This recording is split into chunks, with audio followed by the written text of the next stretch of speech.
Reskrim Polsek Kalibagor Polresta Banyumas bersama unit Resmob Polresta Banyumas ungkap kasus dugaan tindak pidana pencurian sepeda motor.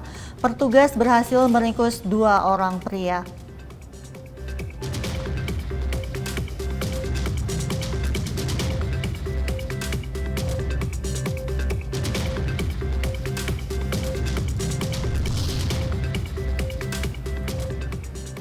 Korlantas Polri menyiapkan skema rekayasa lalu lintas kontraflow selama masa libur Imlek dan Isra Mi'raj 2024 di ruas tol Trans Jawa. Waktu pelaksanaan rekayasa lalu lintas ini bersifat situasional, bergantung pada volume kendaraan yang melintas.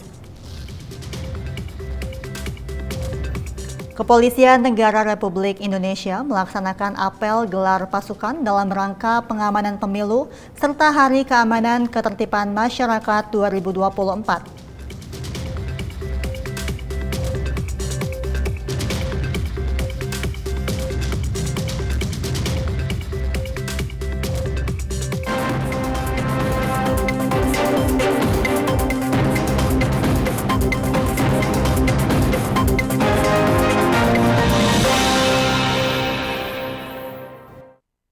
Selamat sore pemirsa, Presisi Utama kembali hadir edisi Rabu 7 Februari 2024. Seperti biasa, selain 3 berita utama tadi, selama 1 jam ke depan kami juga telah menyiapkan sejumlah informasi terkini lainnya.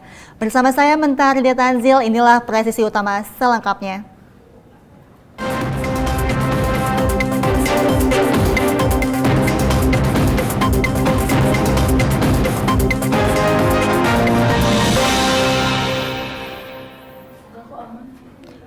Unit Reskrim Polsek Kalibagor Polresta Banyumas bersama unit Resmob Polresta Banyumas ungkap kasus dugaan tindak pidana pencurian sepeda motor yang terjadi di Desa Kaliori, Kecamatan Kalibagor, Kabupaten Banyumas, Jawa Tengah.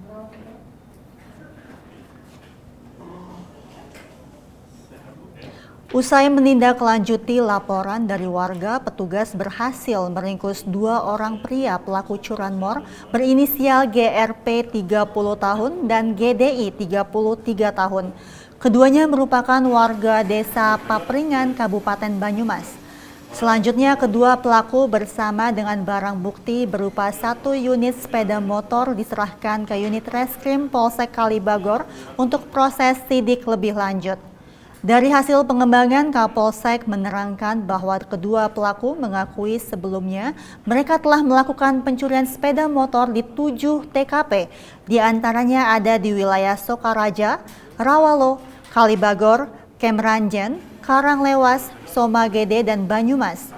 Modus pelaku usai melakukan pencurian, pelaku lantas menjual sepeda motor melalui media sosial Facebook dengan kisaran harga dari 1,3 juta hingga 3,3 juta rupiah tergantung jenis sepeda motornya.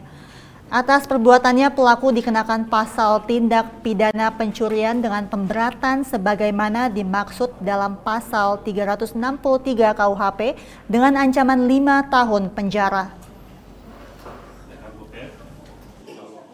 Kejadian ini bermula dari laporan warga yang kehilangan motornya yang diparkir di depan rumah. Dengan sigap, unit Reskrim Polsek Kalibagor bersama Resmob Polresta Banyumas mendatangi lokasi dan cek TKP. Kemudian setelah mendapatkan keterangan dari saksi dan korban, unit Reskrim Polsek Kalibagor dan unit Resmob Polresta Banyumas berhasil mengamankan 2 pelaku dengan inisial GRP dan GDI. Keduanya merupakan warga Desa Papringan, Kecamatan Banyumas, Kabupaten Banyumas. Atas perbuatannya kami kenakan pasal tindak pidana pencurian dengan pemberatan sebagaimana dimaksud dalam pasal 363 KUHP dengan ancaman hukuman 7 tahun. Pemirsa, Satreskrim Polresta Banyumas Polda Jawa Tengah mengamankan 6 anak di bawah usia akibat kedapatan membawa senjata tajam. Kapolresta Banyumas Kombes Pol Edi Suranta Sitepu melalui Kasat Reskrim Kompol Adrian Saritas menyampaikan bahwa menurut keterangan saksi pada hari Selasa dini hari, saksi melihat segerombolan diduga geng motor karena mereka membawa senjata tajam di antaranya celurit dan menyebabkan bentrokan di Jalan Desa Pangebatan, Kecamatan Karanglewas, Kabupaten Banyumas, Jawa Tengah. Keenam anak di bawah usia tersebut adalah ABN 16 tahun, BPP 16 tahun, RAW 17 tahun, MHI 16 tahun, MIB 17 tahun, dan RPN 17 tahun yang semuanya merupakan warga Kecamatan Patik Raja, Kabupaten Banyumas. Dari hasil pengembangan penyelidikan, petugas menyita sejumlah barang bukti, diantaranya 1 buah pipa besi, 1 buah arit kecil, hingga 2 buah celurit. Tentang kejadian tawuran anak-anak geng motor yang terjadi di wilayah Karanglewas, tepatnya di Desa Pangebatan, yang mana terjadi pada tanggal 6 Februari, kira pukul 1.00 dini hari. Dari kejadian tersebut, kami mengamankan ada 17 anak dari remaja belasan tahun, dan dari mereka kita amankan ada 6 senjata tajam yang dibawa oleh 6 anak yang digunakan untuk tawuran. Dan kegiatan ini ataupun kejadian ini kami sekarang sudah kami serahkan kepada Polresta Banyumas, yaitu di unit PPA di Polresta Banyumas. Kejaksaan Tinggi Lampung telah menyatakan lengkap P21 terhadap berkas perkara penistaan agama yang dilakukan oleh tersangka AR, seorang komika. Selanjutnya, penyidik di Treskrimum Polda Lampung telah melimpahkan tersangka dan barang bukti kepada pihak Kejaksaan Negeri Lampung.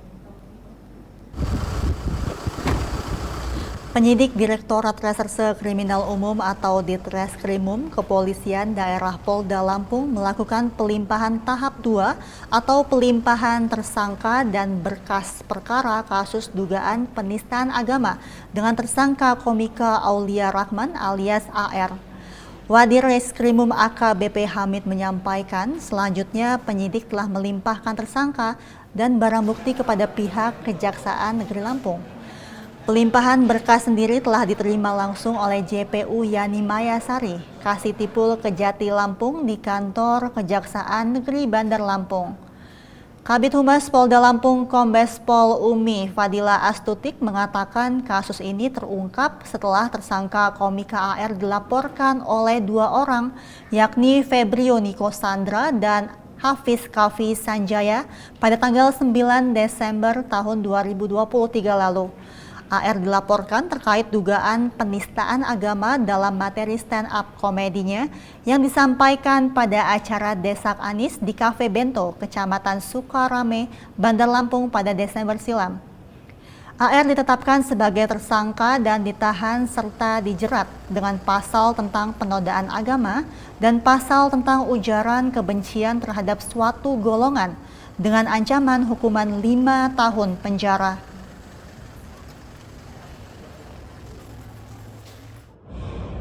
Hari ini telah dilaksanakan pelimpahan tahap 2 untuk kasus penistaan agama oleh tersangka komika AR, dan tadi staf dari Ditkrimum Polda Lampung telah datang ke Kejaksaan Negeri Bandar Lampung untuk menyerahkan tersangka dan berkas perkaranya, dan langsung diterima oleh Kasitipul Kejaksaan Negeri Bandar Lampung, yaitu Saudara Yani Mayasari, dan tersangka komika AR ini dijerat dengan pasal 156 huruf A KUHP tentang penodaan agama, subsidiar pasal 156 KUHP tentang ujaran kebencian dengan ancaman hukuman penjara selama 5 tahun. Pemirsa, Satlantas Polres Ciamis berhasil mengamankan ratusan kendaraan roda 2 serta knalpot yang tidak sesuai spesifikasi yang sering mengganggu kenyamanan masyarakat. Hasil operasi ini merupakan giat penertiban sejak awal tahun 2024. Kapolres Ciamis AKBP Akmal mengungkapkan telah mengamankan 85 unit kendaraan dan barang bukti knalpot sebanyak 309 unit. Pihaknya juga telah memberi teguran kepada 1.000 lebih para pengendara di wilayah Ciamis. Menurut Akmal, penggunaan knalpot yang tidak sesuai spesifikasi ini selain telah diatur dalam undang-undang juga sangat mengganggu dan menimbulkan ketidaknyamanan warga. Pihaknya akan terus menjalankan operasi penertiban knalpot yang tidak sesuai spesifikasi ini hingga warga mulai mau tertib berlalu lintas. Diketahui para pengguna knalpot bising tersebut kebanyakan berasal dari kalangan anak muda.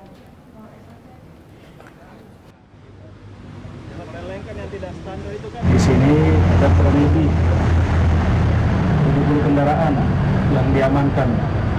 Namun demikian, ini hasil penindakan terakhir kalau dihitung dari awal sejak digalakannya operasi penegakan hukum terkait dengan penggunaan knalpot yang tidak sesuai spesifikasi, jadi sudah sekitar 400-an kendaraan yang diamankan.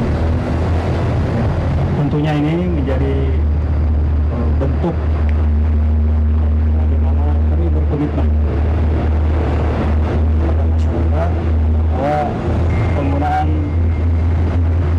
knalpot yang tidak sesuai spesifikasi ini sangat mengganggu. Ya.